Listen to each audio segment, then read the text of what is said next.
Good evening. Thanks for joining us. My name's Cameron, and alongside me we have Grant McPherson.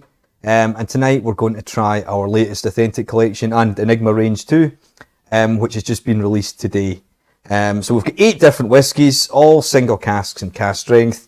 So we'll go over each one individually, have a bit of information about Cadenhead, what's coming up, what we're up to, and again, as usual, if you've got any questions, please let us know. We've also got Nathan as well, as usual. The stalwart is He's there in the background. He's there in the background, and also this is the first we've decided to change the location tonight, so we're not in our usual studio. So we did notice with some comments last time about lighting and microphones. So we are testing new microphones. So please bear with us. We've just arrived this week, so this is the first time they're getting used. So any feedback on that, just put a wee message in the comment. Cameron's got his computer beside him, so he will be monitoring any questions and stuff like that. So if you got any questions, please feel free to put them in the comments, and we will maybe answer accordingly. Yeah, I say maybe. Now we are in a new refurbished tasting bar, so it's not designed for being a set. So we've tried our best to try and hide the fire escape light. There's only so much we can do with that as well. My heel. Oh, it disappears, getting further and further away. So I think, because we've got 8 whiskies, I suppose we probably better get started. Yeah, get started as well. So yeah, the first whiskey we're going to is our Enigma Lowland. So it's a 10-year-old whiskey at 56.4% alcohol. So yeah, a great starting point, and obviously we've done the Enigma bottling there, the last release, but this one here now got a code system as well to it. So I'm going to pass you on to Cameron to explain the coding system. An independent bottle with green bottles doing a code. Yeah, who would do that? That must be the first time anybody's thought of doing that. Basically we always had the intention of doing codes for the Enigma. Now, for those who may not know, the Enigma range is something that basically we can bottle that doesn't fit into our ordinary ranges. So we've got an Authentic Collection, which is always single cask at cask strength. We have an Original Collection, which is larger vattings of like multiple casks, reduced to 46%. We obviously have our blends as well, and we have sort of like demi-johns in the shop and some other special edition bottlings. But more and more nowadays we're sourcing casks of whiskey from distilleries that we cannot name, or maybe from blends that we don't have a clue what's actually in them. So we thought this is a good range so that we can actually showcase these, I don't say anomalies, but enigmas should be the... Yeah. So they're using the word enigma, so it is the case. I mean, obviously the quality is good, we know the whiskey is good, and it's just put it in the bottle there. And that, yes, if we know or speculate what the distillery from, we'll do it in tastings. We'll not always put it on the label as such, but if we are doing in tasting, we will say it is such and such. And this one here, there's a lot of comments, and even ourselves, about Ailsa Bay. Yes, it could be. It tastes of other Ailsa Bays we've certainly tried. There's a similarity there, but it is the fact. It could be an Auchentoshan that sometimes just maybe doesn't taste. It could be Glenkinchie. You know, it could be some. I think all signs seem to point to Ailsa Bay. Again, we could be completely wrong, but we did purchase these casks about 2 or 3 years ago, and I remember at the time asking the broker that we purchased them from, "Do you know where they're from?" And he actually says, "I have no idea." So when he had no idea, that generally they always have an idea. Like, for instance, the one that we're going to try later, I do know where that's from. Although for the purposes of this range, I'm going to pretend that we don't know. But the broker genuinely did not know where this came from. But this is a cracking dram, I think. It's a good typical Lowland whiskey as well. Lowland, it's got that light, floral, grassy notes to it. But there's, even for the first whiskey of the evening, there's no harsh alcohol coming through. Yes, cask strength of 56.4. This is fully matured in bourbon casks. But yeah, there is that bourbon fruity vanilla notes coming through as you expect. But yeah, it's just a good all-round drinking whiskey. And price-wise as well, I mean, £50 for a bottle. You know, I think price is something that nowadays is a big thing within whiskey. And I know we talk about it a lot in our tastings because I will say this, but we are kind of at the mercy of what other distilleries and what we're going to get charged, because we don't distill our own whiskey. So it seems to be nowadays that 40 to 50 pounds seems to be the low end of the price. It seems to be the beginning price for single malts, especially cask strength, where you have no control over it. If you're a distillery, maybe you can mass produce, you can maybe put the strength lower. But even then, like when you're doing cask strength as well, you've got a lot of duty to pay on that too. Yes. So I think we've tried to price this as accordingly as affordable as we could as well. You know, and I've seen similar ones from other companies as well. I'm not trying to slate anybody else, but it is one of the kind of better priced ones on the market too. And obviously, you know, back in the day, casks it was age and strength they were sold on. It didn't really matter what distillery. But nowadays, yes, there is distilleries that are very more sought after, so there will be more in demand, the prices increase and stuff. So I think obviously sherry casks are quite high priced these days. So yes, even bourbon casks are not easy to get hold of these days. So certainly purchasing casks, what's on the markets, it does fluctuate quite a bit nowadays. So it's something you've got to consider when we're purchasing the cask. What will that equate to when it goes into the bottle onto the market? So.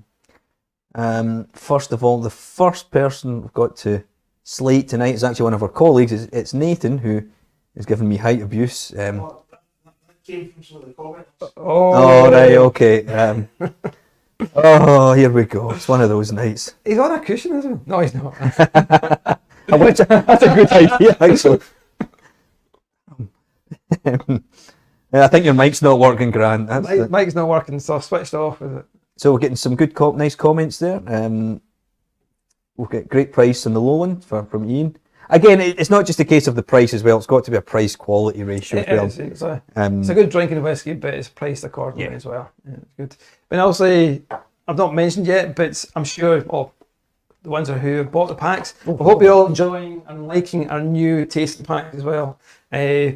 One big thing we're going down the route of now is sustainability and looking at recycling and sort of feedback. So over the last tasting packs we've done, we've been using a lot of plastic bottles and plastic jiffy bags and stuff. So these have taken a little bit longer than originally planned. Sort of probably 6 months in the making, these boxes, but we got there, and trying to use recycled material for the cardboard. Yes, we're back to glass, a bit more recyclable and stuff. So hopefully you'll enjoy the presentation wise. Fantastic presentation as well. Got to give Label Guy a shout as well. Label Guy, yes, he's done his wonders again. All our labels and that, mostly done in-house, for our kind of smaller bottles and stuff like that. So we do keep him busy, and he does a cracking job with all these stuff he does for us. So thank you, Label Guy, and David McCullough. Yeah, I think as well with even like the bottles themselves now, you know, the other ones, we had to do what we could get our hands on at the time, and you know, the tastings when we first started doing them, this was obviously going back to the COVID days, and we didn't know if we were going to be doing tastings that long. To be honest, we thought it was just going to be a short-term thing. It was going to, maybe once COVID left, we would stop doing them. But so we bought quite a lot of those plastic ones at the time, because when you buy them, you've got to buy them in bulks of like 10,000 or something. So we always had the intention of trying to get a better pack, a bit more sustainable, but it just takes time sometimes. And this company is known for maybe doing things a little bit later. But even like the bottles themselves, you know, these can be reused. You know, I know a lot of our people who follow Cadenheads, they're a very, very close-knit community. They like to share drams, you know, so they can crack open one of your Cadenheads, pour these, and then share it with somebody else as well. Definitely. Whereas the plastic ones where I couldn't even open the things. It's funny when we used to watch people in evening tastings, the wee squishy or squirty thing in the top. It's quite annoying. Squishy what? Anywho, I'm moving on. So yes, hope you're all enjoying the first dram of the evening. It's our first dram. I'm sure you all had a wee palate cleanser before the tasting. So. Yep, Andrew J has also kind of backed me up there. It's the glass bottles are perfect for sample swaps as well. Yeah. No, I think that's perfect. That's exactly. Yeah. Not obviously the initial intentions, but it does make sense, you know, that you can reuse these as well. You might need to give one or two a bit of a wash if they're maybe a bit more heavily peated. Indeed. No. But anyway, back to the dram, and I think this is the kind of like dram. I think you hit the nail on the head. It's a good drinking whiskey. This is one that you could have pretty much any time of the day as well. And that doesn't mean to say that's not to say that it's not a bad thing, or it's a really good thing, like where you could crack this for watching the football last night. Yeah. You could crack that open. You could have it, on a Tuesday evening or a Saturday night, and it's one I think that would appeal to quite a lot of people as well. It's not too wood driven, but it's not heavily spirit driven either. There is a nice balance between the spirit and the wood too, but they both kind of complement each other quite well. Oh, definitely. No, it's a cracker. Excellent. Well, we move on to this. We've got quite a few. We better go on. I've got 8 whiskies. And we've got a lot of other things to talk about as well. So, Indeed, which we'll get on to in a second. So I'll go to number 2. Or we'll all go to number 2. Sorry. And this is a 10-year-old from the Craigellachie distillery. It's 60.4% in alcohol as well. Now, this was one of my favourites from the release as well, when we were choosing them. Now, Craigellachie, we've done a lot of Craigellachie releases over the years.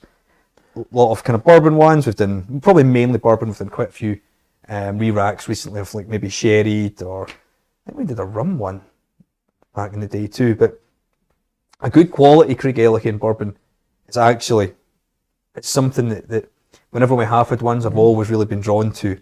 This one as well, it's got that kind of sweet, kind of toffee, kind of nutty kind of notes as well. Again, comparing it to the first dram, there is, that bourbon cask influence is there, but it's just a wee bit more influence to it, a bit more body and bite. And yes, this one's bottled at 60.4, so apologies to Norway. You can't include this in send them out to Norway for this strength of alcohol. I've missed it out for the first dram, but this is also a great talking point this evening about anybody who has purchased a bottle and have them in front of you, and seen the back of the label, there is a beautiful tasting wheel. So it's another sort of huge talking point for us tonight regarding why we're doing the tasting wheel and what our point is about it, and sort of going forward and where we're going to expand from it and stuff as well. So. Yeah, we've decided to this has been something we've been trying to do for a long time, as we say with most things, where we're moving on to more visual, like tasting wheel or idea of tastings, and rather than maybe giving nose, bananas, wine gums, I think this is probably easier as well for a wider audience, and there's a few reasons why we do it as well. We're all about flavour rather than distillery or cask type or age. So not everyone a lot of people who follow Cadenheads are know their whiskies. They've got a huge understanding of the whiskey world, but there's a lot of people who don't have as much knowledge. And if we're maybe we've used this example quite a lot, well, Ranald has anyway, is about a year ago we did a Manachmore. And it was a bourbon cask Manachmore, excellent whiskey, and obviously it had certain characteristics you get from a bourbon cask. Now we then did a sister cask of it a year later, which was Manachmore and Oloroso Sherry, but this was obviously a completely different whiskey. But if you've got somebody who maybe doesn't have the same knowledge or maybe understanding, they might see, oh, there's another Manachmore. I really like the last one. I want this one. But this thing gives us the chance to go, actually, this is completely different. This is not exactly the same. I remember like when I used to work in the shop, we would get a lot of people coming in and they would say, that maybe who weren't as knowledgeable of independent bottlings, and they say, I'm a really big Glenfarclas fan. Just using this for ref. And we had like Glenfarclas bottlings there, but they were in bourbon cask. Whereas maybe a Glenfarclas 15 is predominantly sherry. So that's probably the flavour profile that person was looking for. Whereas if I sold them a 25-year-old Glenfarclas, they'd probably go, what the hell? That's not Glenfarclas. So by doing this, we're trying to give an idea of the certain kind of flavours behind it. So the team got together and we decided on 6 different flavour profiles, which can be expanded and will be expanded on our website as well. And we will still be doing our normal tasting notes as well. You need to go into the QR code, or they'll be on the sheet here, or we'll have them in the newsletters as well. And the guys in the shop as well will also know. But we put it into 6 different components. So it's savoury, spice, fruity, floral, sweet, and peaty, to try and kind of simplify it. Then we grade it 1 to 5. So it was to try and make things a bit easier as well. And also as well, Cadenheads are renowned around the world. So if we put some tasting notes on, you know, somebody in Japan or in Belgium or in Germany might not have a clue what we're talking about.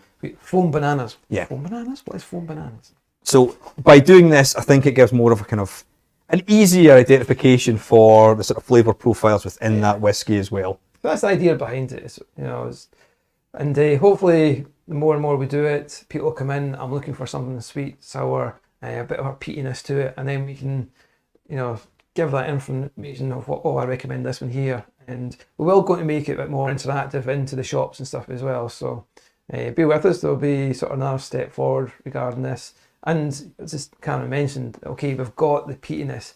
Eventually we will have what type of peatiness to it. Okay, that information might not be on the label because it's too big a wheel, but the information will be there on our QR code and stuff like that. So we're moving with technology, and everything's getting scanned these days and bringing it to our website to give you as much information as we possibly can, which is, we feel, is very important.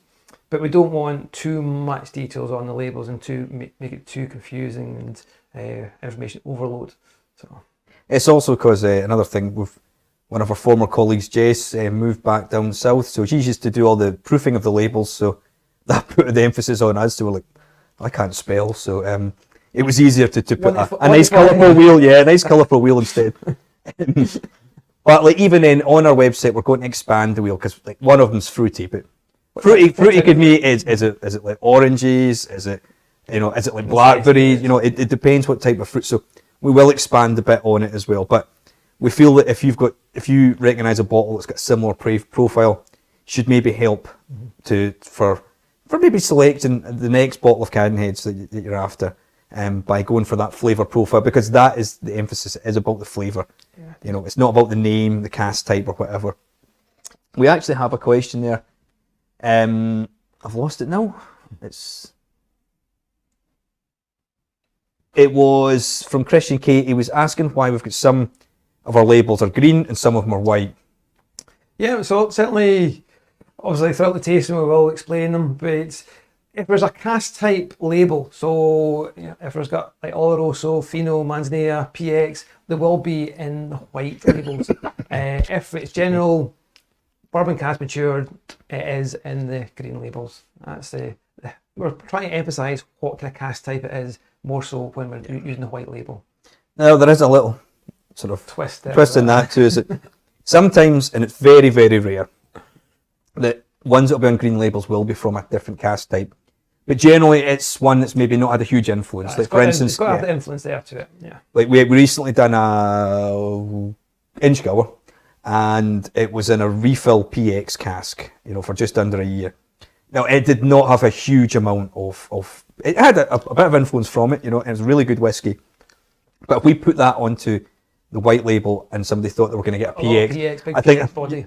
it wouldn't represent that. Now it does tell you in the front of the label that it was a refill PX cask, but we didn't think it merited having the white label. So they generally mean that if it's not bourbon, it's the white one, except the odd time that we feel it's maybe not as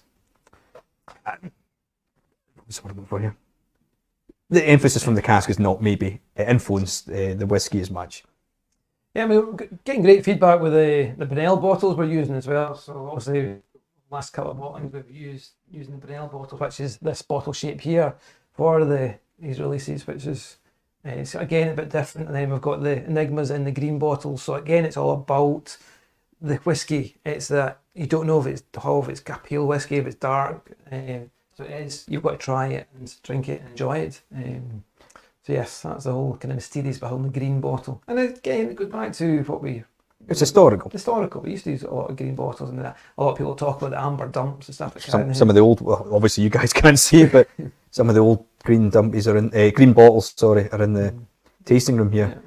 I actually just realised I forgot to explain in the previous bottling the actual coding. That was one. We talked about the code. The coding bit. So the code, too, yeah. So the code for the Lowland, going back to the first dram, just to confuse everyone, it is low.1.a. So it's pretty self-explanatory. We're not going to go for a majorly difficult code to try and break because we're not clever enough to think of one. But low, obviously, it's the Lowland. 1, it's the first distillery we've used from the Lowland. Now, while we don't know which distillery that is, we do have more stock of it. And we know what it's named under, we know the bond date. So if we ever use the same distillery again, that will also be low 1. The next time we bottle it, though, it would be low 1B. So B would be represent the number of bottles. Now, if we get to 27 bottles, obviously there's 26 letters in the alphabet, it would then go to low 1AA. So, clear as mud. That's easy enough for us. That was a huge talking point in the office over the last few months regarding the coding and trying to come up with a code that suits all the stock we have. Because yes, we know this one's Lowland, but sometimes you might have stock but we don't know the region of, or we don't know much about it, or might be a blend. So where does that fit into a coding system if we're using regions and stuff? So yeah, this is what we came up with. Well, at one point I had a code system about 6-7 weeks ago, and every time it was like we picked a flaw. Like, what happens if we have this? And I think Ranald just went, just make it simple. I was like, let's just make this simple, you know. So hopefully this is, so next time if you're ever looking for this distillery again, it's always going to be low.1. Now the thing is, we might put it in different casks the next time. It might be different, but you know that is this from this distillery. Any feedback on the Craigellachie? It's actually all quite quiet tonight. All quiet, are they? We've got Ruth there as well. Ruth. Hope you're well, Ruth. Hi, Ruth. She likes the wheel.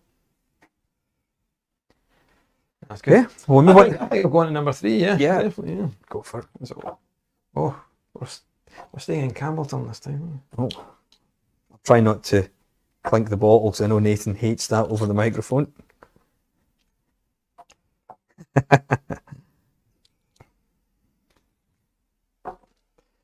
So the third dram of the evening is Kilcairn. This is a 14-year-old at 55.8% alcohol. Fully matured in bourbon casks. So, yeah, what can we say about Kilcairn? We can't say, let's say lots of good stuff of this one. Yeah, or we won't get any more. Now, when we're choosing any of the J&A Mitchell sort of casks, for those that don't know, we're only allowed, we get allocated basically one from each of the ranges a year. So we've managed to slightly add on every so often where we might get an original collection, or maybe instead of having one Kilcairn, we've now got a Kilcairn and a heavily peated Kilcairn. But whenever we do the selections, it's usually myself, Ranald, our sales director, and also our production director, Finlay. So we'll get Finlay to sort of basically look into the system, see what casks are available. So this time it was like, Finlay, I'm looking for, some Kilcairn casks. What can we get that's available? And he had some, it was like some 14-year-old bourbons, and I think it was 11 or 12-year-old sherry casks as well. Now the sherry casks were actually pretty good, but we just didn't feel they were representative of Kilcairn. Because when we're selecting these casks, you also want to have something a little bit different to what they do as well themselves. Now I know that can sometimes be impossible to do, but you try your best to, you don't want it to replicate the peat in progress or the 12-year-old. And that's as well when, as you say, we're speaking to Finlay, going through the casks, that sometimes there is casks that Finlay might come across that are kind of stand out or are different, unusual. Now, if we're using for the distillery bottlings, that cask could be lost amongst maybe the next Kilcairn 16-year-old. If that was earmarked from maturing on at 16 years old, that cask uniqueness would be lost. Earmarking it for a Cadenhead single cask bottling would be ideal, and we can put that forward because this one is quite unusual. In fact, there's that more peatiness coming through. For it is the standard lightly peated malt, but there is a lot of peatiness coming through on the nose and the palate, which is again, it's not typical for a Kilcairn 12-year-old. No. It's there slightly in the background, but this one here is a bit more. It's a lot more prevalent, this one.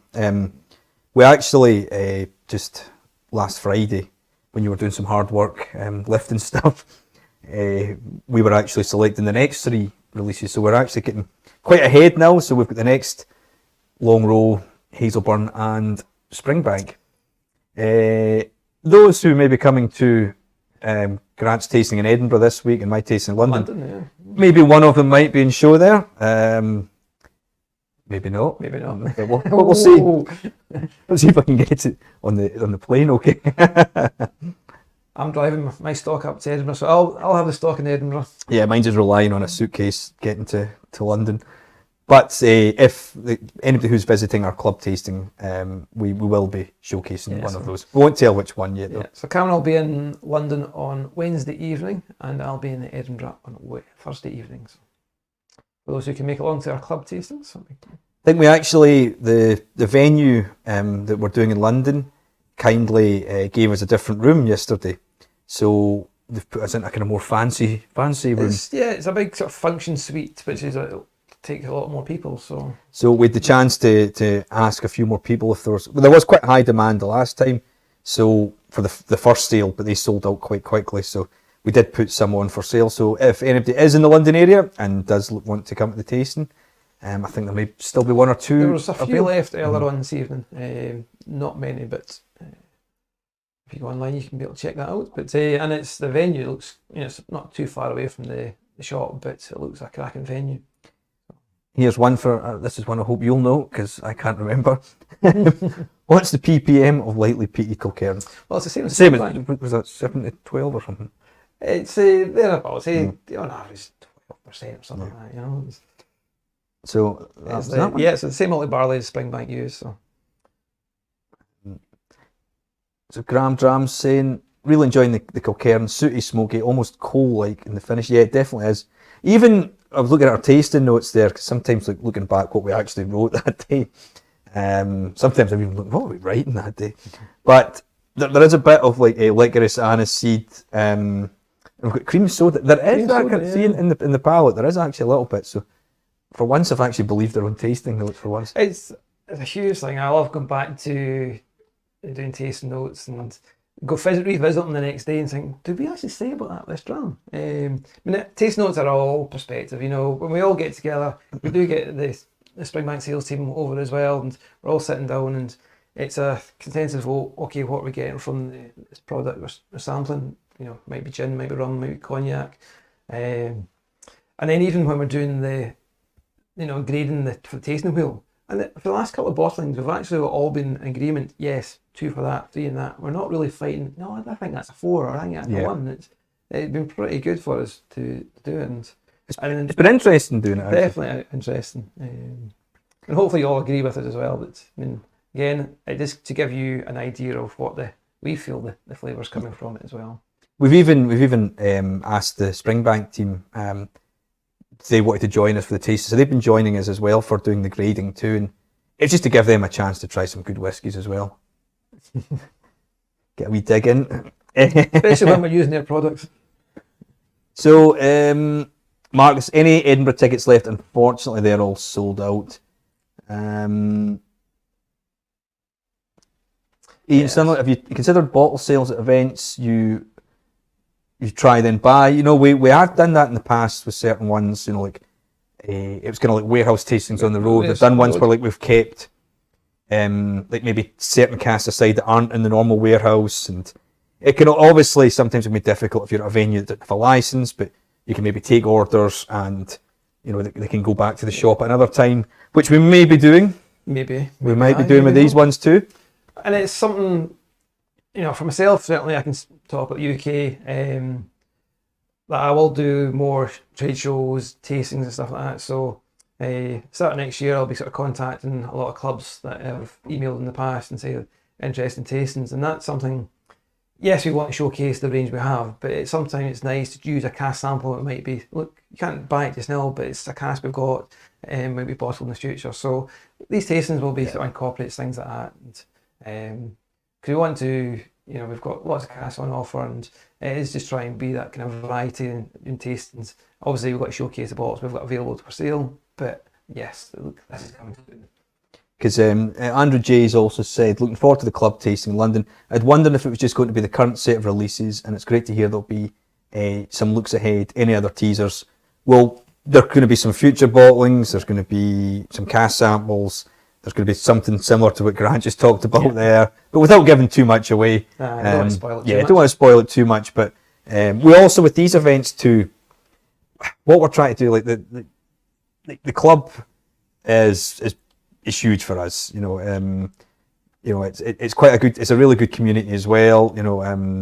We kind of missed it, especially with the likes. I hate harping back to COVID. I always do that. I always harp COVID back. times. I know, but we lost that interaction. We didn't have the festival here for a couple of years. We didn't have the courtyard event. So now we're trying to get on the road more. We're going to be doing more of these events. Last year we asked about clubs and if anybody's looking for areas we can do tastings.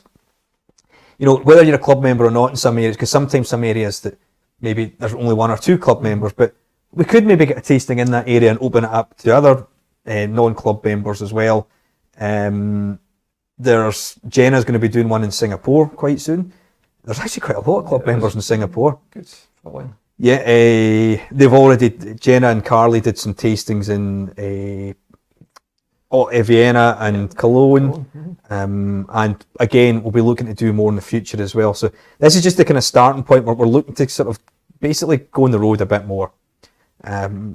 Obviously, It's to get the balance of, for myself, I can talk about the UK, it's to get the balance of trade shows and the kind of face-to-face tastings. So, yes, there'll be a mixture of both. And even then, I was emailing a guy this week, okay, he's right down the south of England.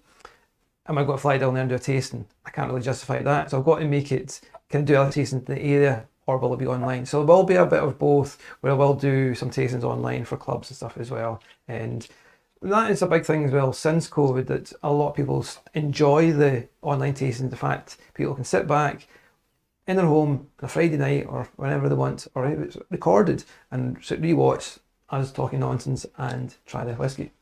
That's exactly it, and it's something that it's just grown and grown as as I was trying to ramble earlier on, like when we thought these wouldn't last, and it turns out that, they've continued, and I think people have enjoyed the fact that they can still be in a community, they can still try drams and communicate with other people as well. So, and also, if you're staying in a, for instance, like people in London, yourself, it could be, a 90-minute commute somewhere, then a 90-minute commute back. So that's 3 hours of your day gone, whereas you can just sit and relax at home and have some drams. Yeah, if you've had a hard week in the office, sometimes you'll just want to go home on a Friday night. And then... Who's said that?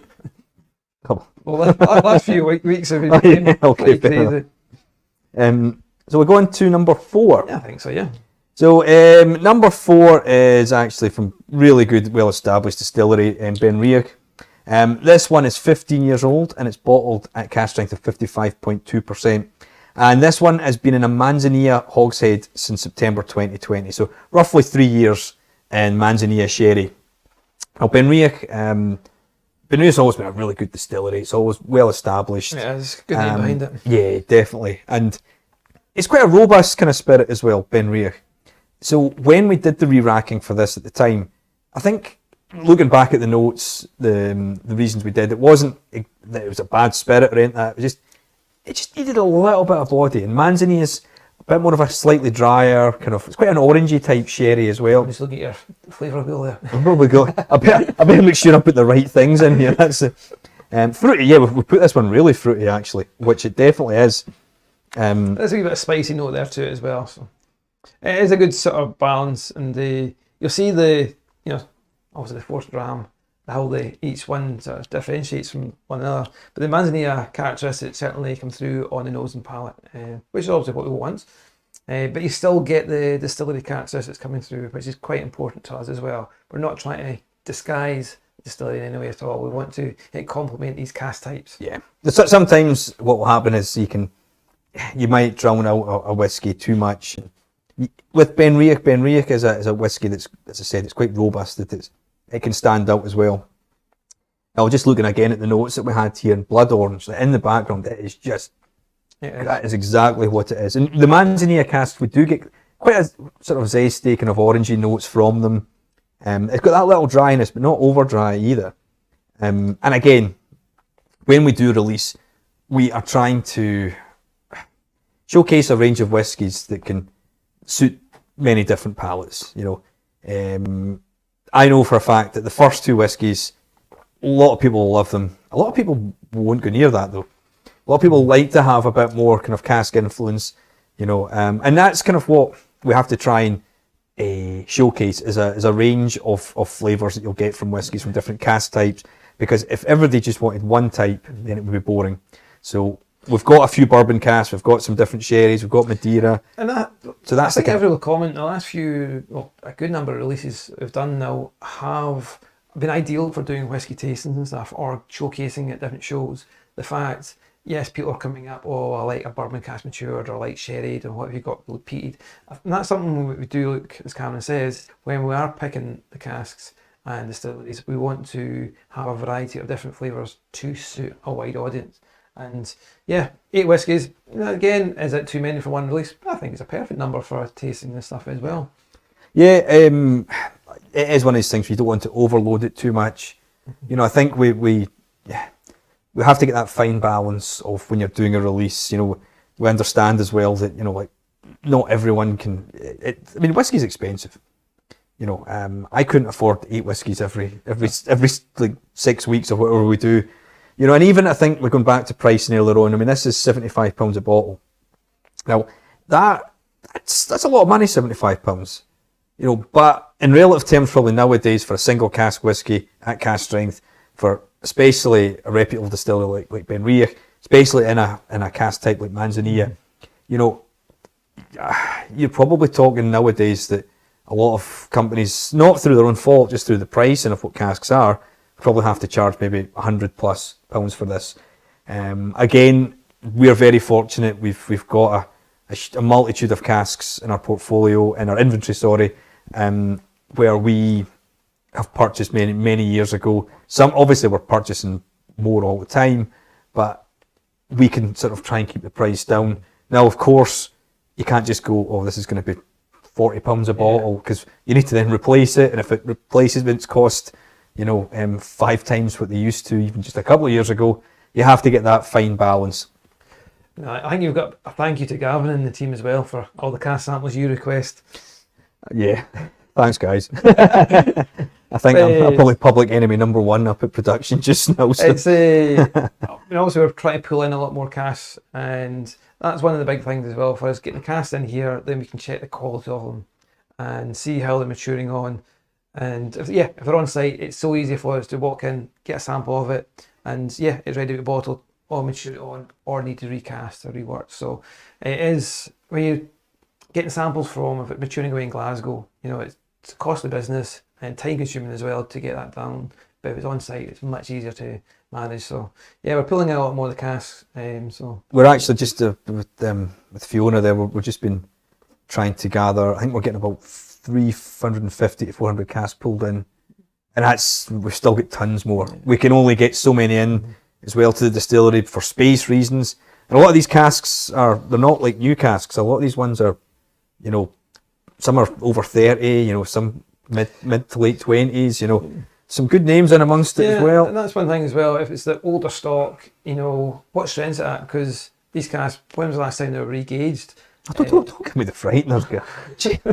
So no, they're all going to be good. They're all going to be overstrength. They're all going to be overstrength. They're all going to be perfectly fine. But it is that risk, and the volume is a leaky cask. So yes, get them in here. We can check the volume and re-gauge and stuff, which is very important to us. Stewie Baby says it's like an old fashioned. Agree with the tasting card? Yeah, definitely. That kind of blood orange bit that we talked about. I think that's actually me. I always get old fashioned with these kind of ones. No, definitely. But a really good whiskey as well. Really fruity. There's any sort of spicy note there too and stuff as well. Yep. And there's that. What kind of spice? Well, is it? Watch this space and see what we say. Well, there is a bit of sort of ginger. But it's that, kind of caramel, ginger cake, you know, that Tate and Lyle ginger cake and stuff like that. Other brands are available as well. Yeah. That's it. But no, again, and I think we're at the halfway point now that it's 4 pretty different whiskies. Mm-hmm. You know, even when you look at the first 2, I know they're both kind of lighter style bourbons, but they were totally different. You know, they were completely different. Obviously, Kilkerran's got the lightly peated element to it.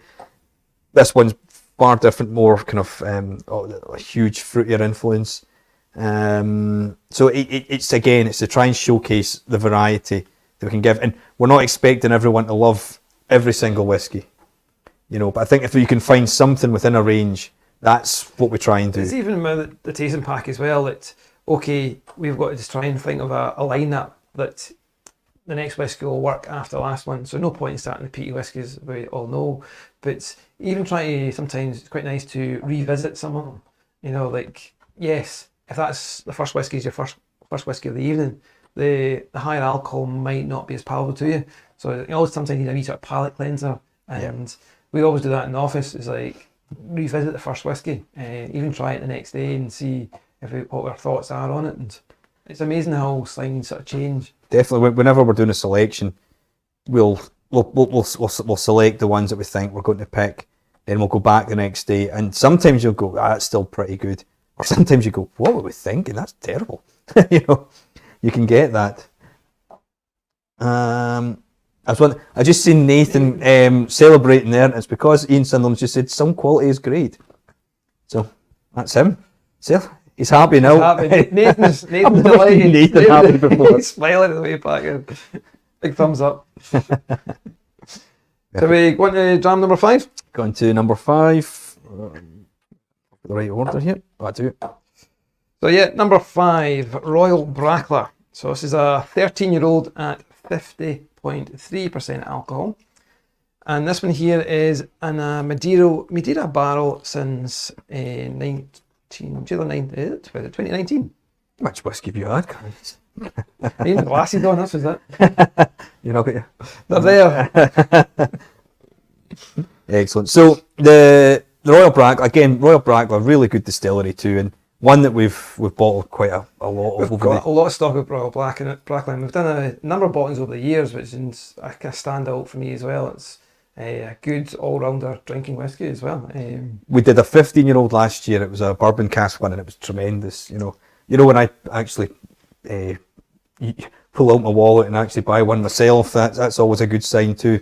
But this one's obviously quite different, and because it's had such a long maturation in the Madeira cask as well, there is a lot of the Madeira notes. There is. And Madeira again can be maybe polarising with a lot of people. Like, I find it polarising myself.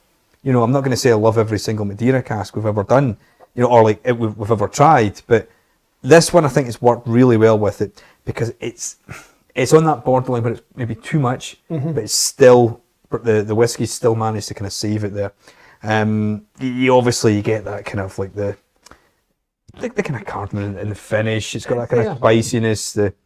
We've done a lot of Madeira casks and maybe kind of heavier style whiskies, you know, especially with a little bit of peat behind it. And generally Madeira and peat works quite well. So it's a little bit of a risk when you do it with one that's maybe unpeated, a bit of a lighter style, especially a kind of fruity whiskey like Brackla, and you're putting a really fruity element in it. But I think this one works, and for anybody that likes a kind of Madeira style whiskey, I think this is a really good No, you can definitely option. get What's this one at as well? between the Madeira and the distillery characteristics coming through. And even at 50.3% as well, you know, it's not too overpowering. The only one, you know, and again, it's one of my favourite ones, is the Craigellachie. It's probably the only one so far what I've thought needs a little bit of water. But I don't mean needs, but I think a little bit of water really opens up. The Kilkerran as well, probably too. I mentioned the water scenario because, yes, again, when we're sampling the whiskies, we always try them neat, but see how well they work with water. And it's amazing because obviously we've got the original collection, and sometimes whiskies do work better with water.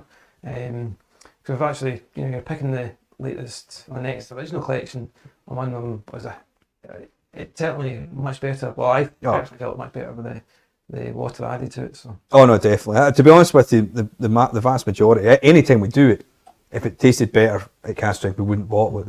Now that's obviously a matter of opinion, you know, like. But generally, we wouldn't do it unless, you know, it's for the quality of the flavour.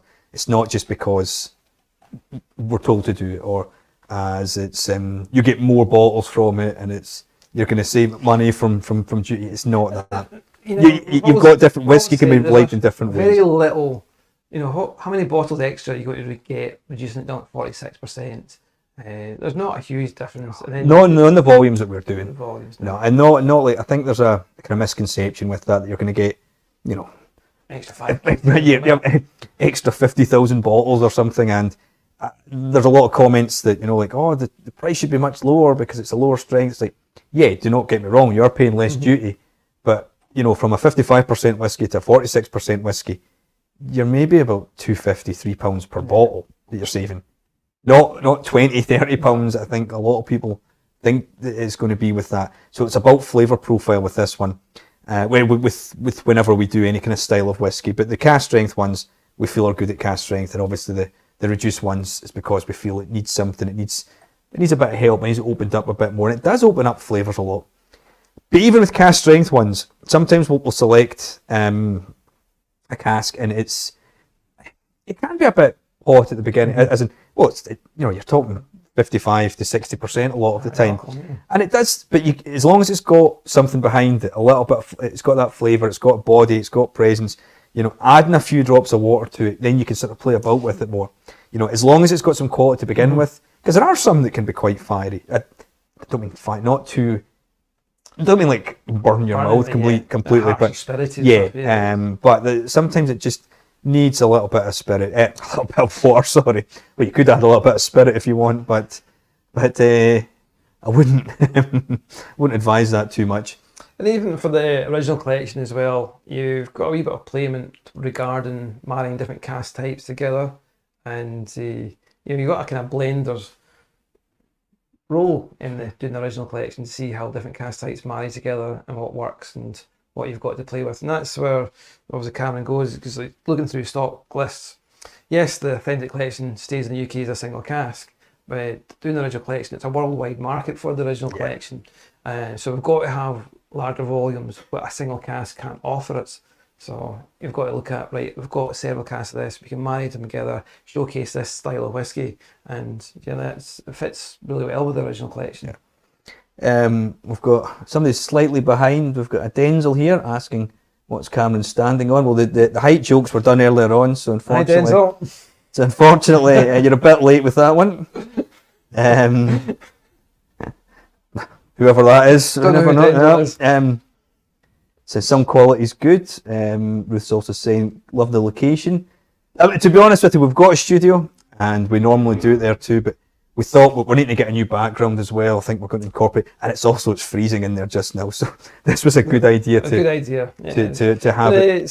That's the thing, we've got Camerton, the shop, everybody knows loves the shop here, and for those who have visited, we've got the blending sessions now as well, and latest is the bar. So we've got the bar opened up in May, just after the Malt Festival, and it's a great addition to us now. It's something we've been sort of looking forward to doing for a number of years now, because it was planned well before COVID and stuff. There's talk about it, but yeah, it works. We also, some of you may have been at the Cadenhead in the Courtyard event, so you've seen the renovation that we've done there too. So again, it's all about the kind of expansion we've been trying to do for the future of Cadenhead as well. With the bar, the blending lab, all the shops have been redecorated. You've done quite a lot involved with that too. You've been helping out too. I did that. Not as much as you though, but a little bit of painting here and there for me. But the courtyard as well is looking amazing. And we're going to be doing. We're not finished with it as well. No, there's not. We still need to do a few other things with it. But again, like we are going to be doing more events. Obviously, the courtyard is going to be a yearly event, and Carly will be putting out a letter soon for a save the date for next year's, because we've actually selected the date, which I can't remember. It's on I think it's roughly the first weekend of September. Yeah, start of September. So there will be a save the date coming out very, very soon, and a kind of recap behind it as well. I think there's a nice wee video being made for it as well. Yeah, definitely. But it's even the warehouse tastings. There's talk about, is it that too early to say about the maybe additional standalone Cadenhead warehouse down here? But it's why not? I think let's go for it, Grant. Like we we've been investing as well in buildings nearby, and there was a garage across the road. The gentleman who owned it retired recently, so we purchased that. It's getting renovated. It's looking brilliant just now. That we are looking to maybe put a bottling line in there. So for Cadenheads only, then we've bought the building beside it to maybe turn into a mini warehouse. You know, so therefore we can do our warehouse tastings there too. So we're going to get it bonded, then we can do our warehouse tastings too. Then basically we're almost self-sufficient then. Yeah. So we'll have Cadenheads all in one area. We'll have the warehouse tastings, the bottling line. We've got the bar, our blending lab, our shop as well, our offices. So we will all be in one area. So we're all just self-contained, and keep away from the other mob up there. That's it. Unless we're getting a cask. Unless we're looking for a cask from them, yeah. But obviously all the casks mainly will be kept in the warehouses up there, but we can have a selection of casks down here for the warehouse tastings. And it means that you don't have to travel too far. You know, after your warehouse tasting, you can come into the bar, have a seat, relax, have another dram or two, responsibly, of course. That's just it with the bar down here. It's okay, yes, it's a whiskey bar, but you come in here, you can do cocktails and gin and tonics, because a lot of the products we do, we can use for cocktails wise. So it's, yes, dedicated whiskey bar, but some people like an old fashioned or a whiskey cocktail, or do gin and tonics and stuff. So you come here for a nice relaxing events and stuff as well. So and it is very comfortable, and the food's good as well. Got to say. Yeah, food's amazing. Lauren's food's costing me a fortune, because every time I come out of the office, I'm smelling it from the kitchen, and I've got to. You don't wander home. Got to buy stuff, but it is brilliant. Andrew Purslow says, "Good evening, Grant," but not good evening, Cameron. So cheers, Andy. hope you're well, Andrew. So anyway, I think we'll move on to the next one, Grant. The next one, yeah. Where's my glass here? Link, don't we? Yeah. So, dram number 6 we're going on to is one of probably a stalwart in as a distillery, especially since my time here. You know, it's a distillery that I've always really loved the whiskies that we've done from it, and it's Linkwood. This one's a 10-year-old Linkwood, which has been in an Oloroso hogshead since March 2022, and it's bottled at 56.8%.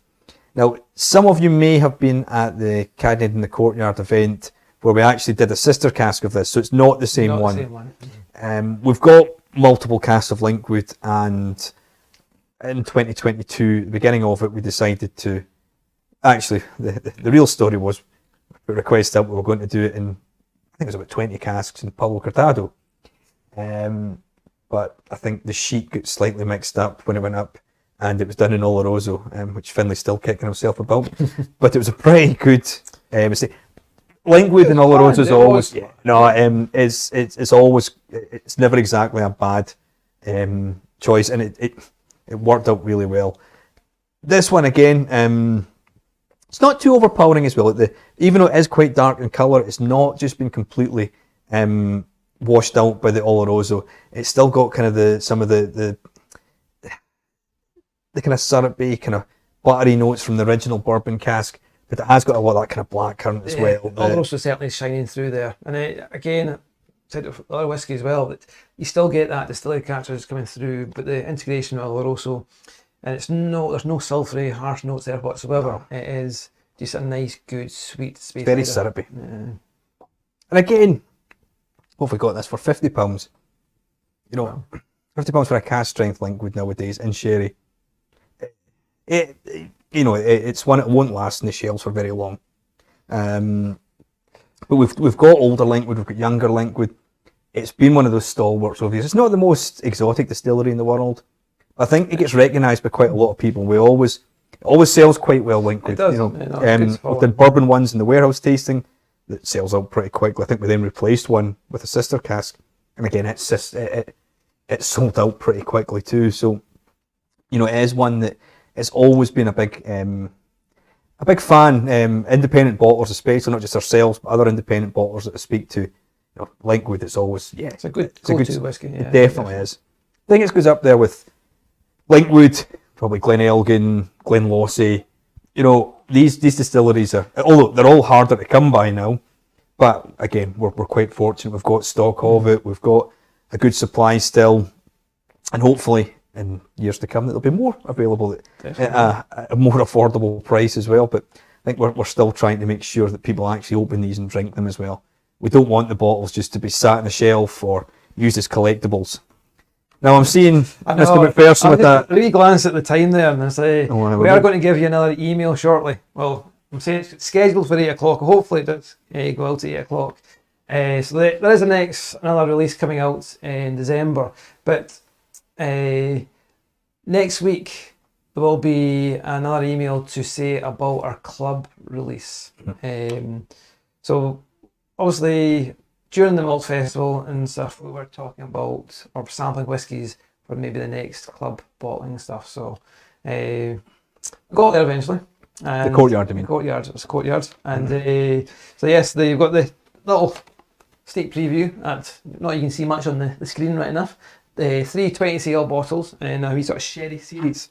So yes, there will be Ben Nevis 10-year-old, Kalila 11-year-old, and the Ord 15-year-old. So these are just recently bottled, but more information will be sent out to the club members next week about how you can purchase this pack and stuff. So yes, there has been a slight delay. We did want to get this out a bit earlier, but we are trying. It's something that since Brexit as well, and we've been trying to get since, especially the last sort of 18 months too.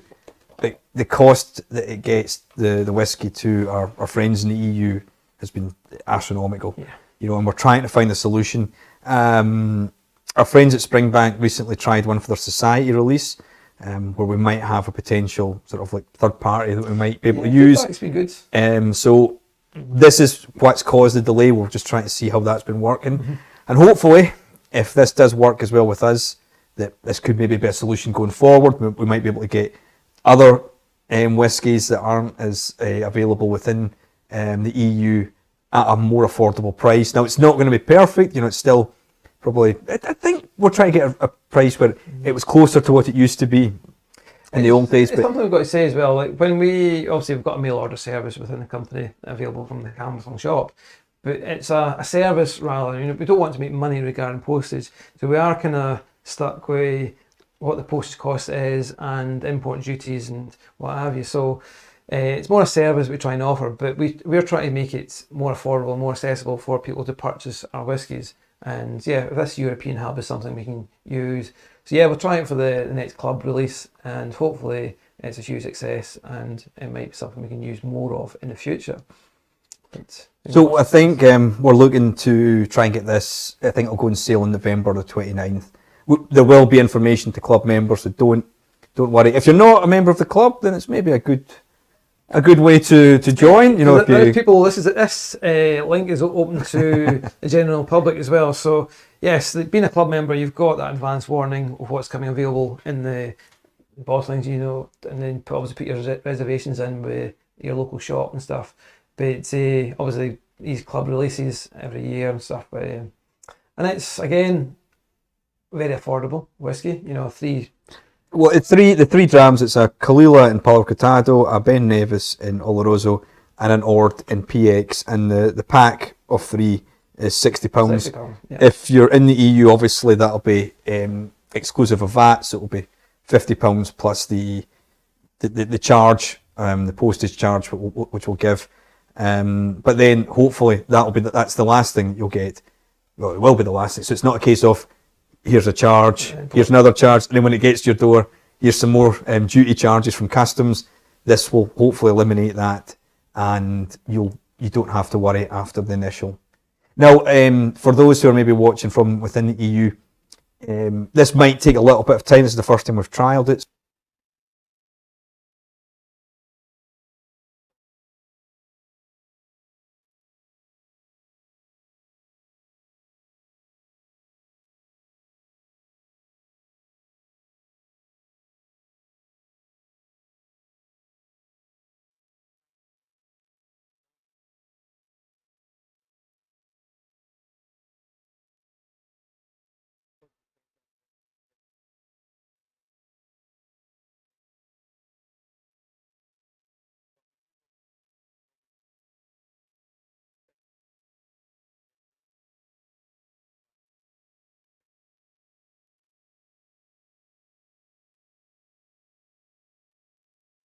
maybe offered out again. But hopefully then we can judge by then and see how I the. think when we're doing the club releases, because obviously we've done the last one was the Glen Talkers. You just repeat the last minute or so into that. Okay, we've just been told we've got to repeat the last minute. Our sound left. Callum Renton said that's the best Callum in somebody for years. Thanks, Callum. True Renton there. You'd have to be proud of that one. What was it? That was quite an emotional speech I had there. We're talking about the club releases and Yeah. you hub. So the club releases for anyone who may be in the EU. We are trialling this hub, and it might take a little bit of time to actually reach your homes, because we can't actually send this out until after the sale has taken place. It then gets shipped to the hub in Europe, and then it'll get forwarded on from there. So please be patient with us. Please give us. Also, it's going to be Christmas time, so imagine that the sort of courier services will be quite slow, as well. So it's something we're trying. It's not the best time of year to do it. Again, it's only because we've delayed it for this. If we released it before, we thought it would be unfair to our friends in the EU as well. And we thought we had a chance to do this, so why not give it a chance? I mean, look at how progressed with the 10th year anniversary of the club. You know, back in the day, 10 years ago, what the club was, you know, a small sort of gathering of, we used to be reward cards and stuff. So yes, it's certainly more and more followers of Cadenhead, which is what we want, and we want to reward them as such, really doing, you know, the warehouse tastings and coming here to Campbelltown and offer them something different as well. So that's why you say before with the blending sessions, a bar, making a more relaxed environment. But yes, it's not everybody can get to Campbelltown, so if we can make it easier to get it posted out to people throughout the world, the more the better. Just to confirm there that the email tonight wasn't to do with the club. You'll get one very shortly next week. Yeah. The one tonight is for an upcoming release as well. So, yeah. So we don't stand still. That's it. No, certainly it's been a busy few months, and so yeah, that's something as well. Like she was talking about regarding our releases and with doing the authentic releases and the original collection when suitable, and trying to put them on the market, and so that, yeah, we look at that and what's suiting regarding, you know, different releases in the next one. Well, the next original collection will be into February and stuff, and that'll sort of tie in with different dispatch and products and stuff out to a lot of European or worldwide markets, you see. Anyone who came to the club tasting as well at the courtyard, you actually you got to try the club bottles as well that night. We had all three in show, and there've been quite a lot of people here saying that they love the drams as well, so that's good. Also got one. Do you happen to know what fill the Oloroso was at the Linkwood? It was actually first fill, so it was first fill casks that were used for this one. So it's just over a year. You know, you can see the influence from it. One year, definitely a lot of Oloroso influence coming through, and it's one, you know. Obviously, that's when we do these cast types, is see how they're progressing, and yes, if we want to leave it a year, especially like a first fill Oloroso, if you left that, it probably would take, you know, be fine with 3 or 4 years, but a perfect balance after 1 year in the Oloroso. Excellent. We're getting told the sound's a bit fainter, but you can hear, so maybe we need to speak up a bit more. Grant's quite known for his loud voice as well. You turn my mic off. Well, we want to dram number 7. I think so, yeah.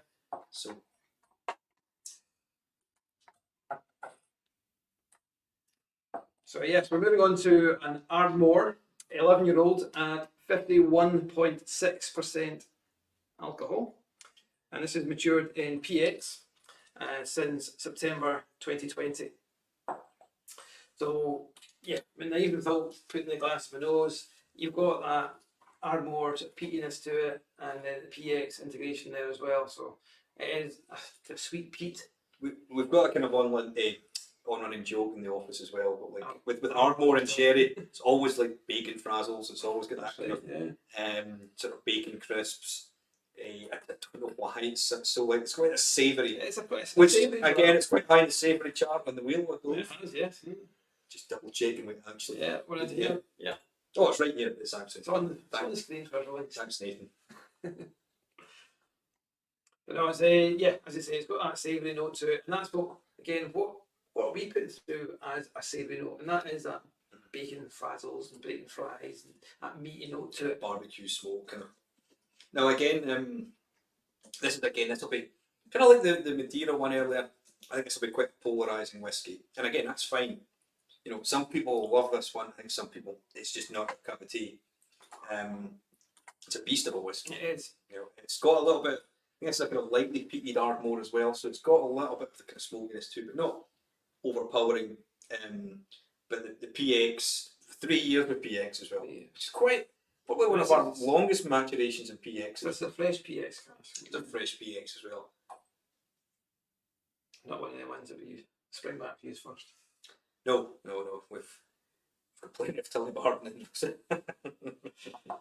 It's funny, when the office the other day, we were actually talking about what is the perfect dram for our tasting wheel. Can we get a 3 in every bracket? But one of these days we'll come across something. But what is? I think getting a 3 in every one, you probably need a refill sherry, something that's lightly peated. Yeah. I think that's maybe got a little bit more peat. So like an Ardmore, a Springbank, I think maybe a lighter style Isla, a peated Glenturret or something. You need to get something like that. But on this, the nose is not as kind of peaty. It's certainly more in the background. The aftertaste, the peatiness comes through for myself. But yeah, that fruity, the PX influence is certainly coming through on the nose and palate, which is good. Yeah. There's one I actually remember, it was Andrew that came up with this one at the time, and I never had it. Smoked cheese. Finished. I'm actually looking at it, and that's all I'm getting. And whether it's just the Jedi mind trick by actually looking at the tasting note and it's now coming in at me, but I do remember when we talked about it. You got a bit of smoked cheese. Smoked cheese, definitely. Any questions about this one? Any questions in general? That's not height related with me or about the microphones. I could give people what's coming available. What the email is like, obviously, if you emailed out, you're like, I'm watching these online and you sent me an email. How annoying is that? So yes, the next release is coming out in December. I can certainly say there will be a Lowland Enigma, an Arden 8 years old, Glenkeith 25 years old, Edinburgh Gordon 16-year-old in Oloroso Sherry, and Tilly Barton 11-year-old in PX, and Leela 17-year-old, which was a good standout when we done the tasting. Lovely. You do realise you've just announced that there's non-club members as well? Yes, but yeah. We're also, with this one too, we've put out extra tasting packs with it. Again, but for Christmas as well. I think it'd be quite a good gift too. And we'll be putting together a kind of montage of videos with some of our colleagues at work, and maybe they might not know yet, but we're going to speak to the guys in all the shops and some other people at Cadenhead as well about giving their kind of input into it and their reactions to it, so that maybe on Christmas Day, 2 of you might get together, maybe more, maybe 10 of you might get together, get to try the drams as well. So we're going to try and price it accordingly. So I think it's £20 for club members. Yep. And £25 for non-club. So yes, for any non-club members watching tonight, join the club. It's definitely well worth it. But no, it's doing the additional packs as well, because we're doing a few Christmas markets over the next couple of weeks, and people are always looking for gift ideas and stuff. So we thought, perfect idea for Christmas, doing these little tasting packs, especially in the presentation box. We've got them in now as well. So yeah, it's maybe slightly better looking than. Now we don't go with packaging for anything, that's not. But maybe if you're gifting somebody a present, it did look a lot better than maybe the Jiffy bag. The also with Christmas coming up too, after the club tasting next Wednesday in London, myself and Carly will also be there in the shop on Thursday night. The shop will be open later for the Christmas light switch on in Cheltenham Street, where the shop is located. It's always a good night. I was there last year too. So if anybody's passing by, we'll be doing an in-store pouring as well. So it's various great Cadenhead whiskies. So you've got to come and find out what they are. Shut up. Don't put me in the spot there. They're also so good. I need to pick them so far, but yeah. So we'll be doing an in-store tasting. Sorry. So if anybody's around London that time, feel free to pop by. Yeah. And Grant, I think you're going So to yeah, I'm in Edinburgh on Thursday night, and then on Friday I'll be heading down for a trade show in Dumfries, the Drambuster show on Saturday. So next week. So yeah, it's I've done it years ago. Cracking show, well organised and stuff as well. So looking forward to that one. So I have a few good products on show that on Saturday. So hopefully a few of the members will pop along to the stand. We've got some comments here. £20 for a tasting pack, 6 quality cask in decent aged whiskies too. Very fair. Graham Drams has said, how many club members are there? Will you be thinking of to cap the amount of members at any point? Now, we've roughly got about 3,000, I think. It's maybe just over 3. I think this is maybe capping because I know our friends at Springbank, they've capped their society. We're in a slightly different position though. Whenever we do release, we've got sort of 8 different whiskies from different distilleries.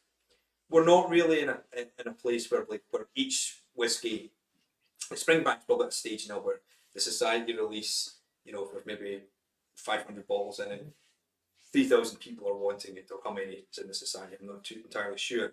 But because we're bringing up so many different whiskies, we've still got a huge amount of people who like different styles. We've got different rums, we've got different ryes, we've done bourbons, cognacs, armagnacs, gin. So there's such a wide range of spirits that we do that I think we've still got a group for many different things. We've got a group of people who fans who like to have sherried whiskies. We've got a group who love like young bourbon whiskies. We've got ones who like older style whiskies. We've got ones who like to try the different ranges. We've got ones who like everything. So like for us, there's no. I don't have any need just yet. I don't think. Now there might be a point where if it gets to the point where every member can't get something from the releases, that's when we might need to look into it. But I don't think we're at that. I think we're completely different membership to the likes of the society as well. So it's two different. It's two completely different. And single casks. We can't really do single casks now because of the number of bottles we're looking for.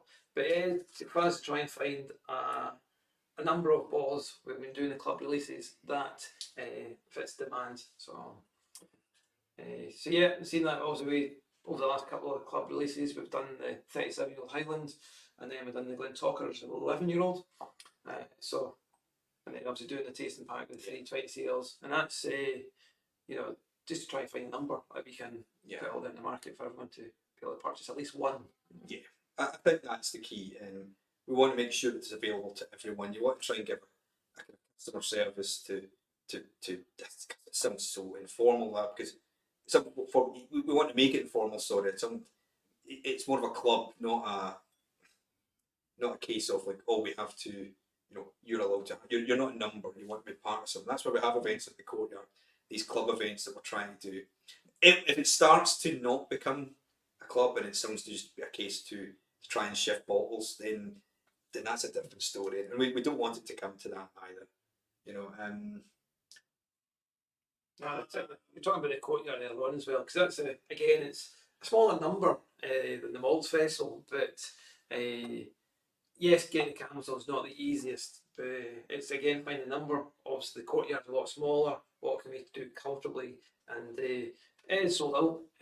But hopefully, in a couple of years' time, the courtyard might be again expanded, and we get more done for the courtyard day and stuff. So yeah, it's the Christians. Sorry if I missed that. Will there be an online tasting for the December pack? Not a live tasting, but what we're going to do is try and do some pre-recorded things so that like when people maybe have it as a present, they can maybe go on our YouTube page and they can maybe look at the maybe a snippet on each dram or whatever that we're going to do. Because I as much as I love my job, I don't want to be doing a tasting on Christmas Day. Again, the balance of online tastings, again, like the last one we done a lot of podcasts, went down really well. Myself, Cameron, and Jenna just basically chatting away with the camera running in the background. And then obviously do these formal tastings. Time before that, we were little snippets of presentation. We got all the shops involved. Somebody in Edinburgh did a little presentation on one of the whiskies. Somebody in London, myself. I think you went still that last time, enough. I think I deliberately tried to get. Yeah, so The camera's not my friend. Nathan knows. so yeah, it's to get the balance. And yes, we love doing these online tastings and presenting the whiskies. It's just to vary it up a wee bit. So yes, throughout the year there's different ones I'll earmark for doing online and some for little videos. Some might not be even anything. There'll be a tasting pack with tasting notes and that's it. But obviously you can. The interaction we use coming to the Cadenhead shops, you all get that friendly face as well. So it is to get that nice balance of what suit everybody's needs. Will we go on to the last dram? I think we're ready for the last one, yeah. So we're going to dram number 8, which is again it's from our Enigma range, and this one is from Isla. It's bottled at 55% and it's been in an Oloroso hogshead since March 2022. Originally it was in a bourbon hogshead, and we decided just to give it a little bit more kind of fruitiness, a bit more body. It wasn't that bad. No, it wasn't that bad. Now, as it's an Enigma, we clearly do not know what it's from, and it's definitely not from Lagavulin. No. Sorry, I think there's a glitch there. But oh no, you couldn't even see me wink into the camera anyway. So, but this one again, it's big, it's bold, it's boisterous. That photograph showcasing the rums in the background there as well. Yeah, well, some good rums as well. It'll be. The classic rum's fantastic. It's a staple in the house as well. But anyway, sorry, back to the whiskey. Again, it's very difficult to do an Isla whiskey without going into the stereotypical notes. You've got the kind of Twitching the heads, the lobster creoles, the burnt embers. But it's just one of those things. It does have it. And that's a big dram as well. It's meaty. I think we should have look at the taste, and we've got a lot of savoury here as well. So it's a proper big bold Isla whiskey as well. And even at 55%, it's actually not burny. It's just more just there's a lot of oiliness, a lot of kind of it's mouth coating, shall we say? No, it's again very palatable. Okay, I'll mention the price. Some people might say it's a bit more expensive, but you've got to think the quality of a peaty whiskey, mature knowledge of sherry. It's not expensive what you get these days. Unfortunately, it's we go to market. I would spend that money on this bottle of whiskey. Well, that's it. We've got Gavin said there. Yeah, I'll say hello, Gavin. Anyway, how are you doing? He thought it was a Bowmore. No, this one definitely we know it wasn't a Bowmore. I'll be honest, if it was a Bowmore, probably more expensive as well. I can see where the characteristics are coming from then. No, I mean, when you said that, there is we actually were trying the own bottling stuff with the Bowmore 18 recently, and it's got a little bit of that in it. But it definitely isn't. It is maybe not Lagavulin. So we've got here, we've got Peter saying, so wonderful to hear you, Grant and Cameron. Wish I could visit more often. Well, clearly you should speak to Jenna because she would give you the exact opposite. But no, thanks for joining us, Peter. Appreciate the kind words. We've had a lot of kind words tonight. No, it's been good. It's again something different for us to do on a Friday evening. Again, for us as well, it's like what night suits. Trying to get people's feedback. Do we do it on a Thursday night? Do we do it on a Friday night? Would anyone log in on a Saturday night? Do that Friday night live tasting. It's worth a try. There's certainly good feedbacks. I'm seeing with the comments, people online. If you could give us your comment what your favourite whiskey was. We've actually Christian K saying, for me the Ardmore one, followed by the Kilkerran and Linkwood. What's yours? It's hard. Yes, I'm biased towards our local products, but again, stand out. What was I drinking on a daily basis? Yes, I would say the Ardmore. Yes, the last dram as well, the Enigma. But even the Craig Ellicky, I do enjoy a good bourbon mature whiskey. Craig Ellicky is probably my favourite. I like the Craig Ellicky. That sounds. I think for probably for value as well to Craigellachie. The Isle at the end is pretty amazing. The Linkwood, Benriach again. The Manzanifo. I would probably go Craigellachie, Isle, Kilcairn. Sometimes I look at whiskey as well. I did what I didn't want to do there, but I did. Sometimes I look at whiskey as well. What? Okay, yes, that's the last whiskey we're trying. Is cracking dram, but would I drink that all night? It's the Craigellachie one I can sit down and have a few drams of. And that's sometimes what I would look at whiskey as well. You know, that would be one dram at the end of the evening. But the Craigellachie, a nice sort of dram to sit and watch the football with or something. Even the Enigma, the Lowland Enigma, I think that's one that like they can watch the football with, or you know, sit down for a few drams. You can't say them all, Cameron, I know, but I would probably go for those three. If I had to like kind of put my hand in heart, I think those three. And you know what? The fourth would be the Lowland Enigma. That would be my. You don't want one stand clear winner. If there was one clear winner out of this tasting that everybody voted for, say the third whiskey, we just may well make that sort of style of whiskey. So we do want to try and sort of cater for all markets and different palates and stuff. So I think we've certainly, every release we always do a good job of different flavour profiles. So. Yeah, I think that's it. It's to try and get variety as well. You know, we're not expecting in a tasting pan. It's very difficult. I've always said this, like when you do an independent bottling tasting, you know, I always get really nervous at the beginning. Not that I'm nervous about the quality of the drams, but it's more that are people going to like these ones that we put on. If you're a distillery and you've got a tasting, generally everybody that's going to that tasting or doing it likes that distillery, so they'll generally like the kind of flavour profiles you'll get from it. Whereas I don't know if anyone's going to like the Craigellachie, if anyone's going to like the Lowland or even the Islay or the Benriach. You know, now you might get somebody who likes all of them. You might get somebody who likes three of them. You might get somebody who likes none of them. It is a bit of a. But I think that's why we try and cater to. I hope that bourbon cask fans like that. I hope maybe peated fans like the Islay. I hope maybe sherry cask fans like the Benriach. Maybe somebody who likes a kind of spicier whiskey might like the Raw Bragler. Sorry, I've forgotten the name of it there. I think the Linkwood's a kind of solid one. I think most people would quite like as well. Yeah. Kilcairn.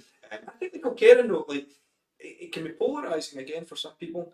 You know, it's if you put that, you know, like some people don't like that stuff. Yeah. Some people prefer different stuff. Kilcairn in this lineup actually, not saying it's lost out because there's a lot of big bold whiskies amongst this Kilcairn.